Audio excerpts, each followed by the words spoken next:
Breadwinner, pag-usapan naman natin ang mangga sa Munggo Mangga ni Sir Carl Serrano. Ang mangga ay ginamit na example para tukuyin ang negosyo.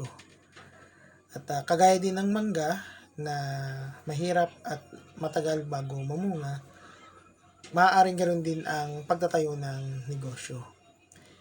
Pero sinasabi din na kung ang puno ng mangga ay matututukan at maaalagaan, maaaring ganoon din ang mangyari sa isang negosyo, kung saan ang puno ng mangga ay patuloy na mamumunga. At kung minsan pa nga, kahit ayaw mo na, ay patuloy pa rin siyang namumunga. At maaari rin itong mangyari kung tama ang pag-aalaga sa isang negosyo, na kahit ayaw mo na, ay patuloy ka pa rin kumikita. At yan ang mangga sa Munggo Mangga ni Sir Carl Serrano.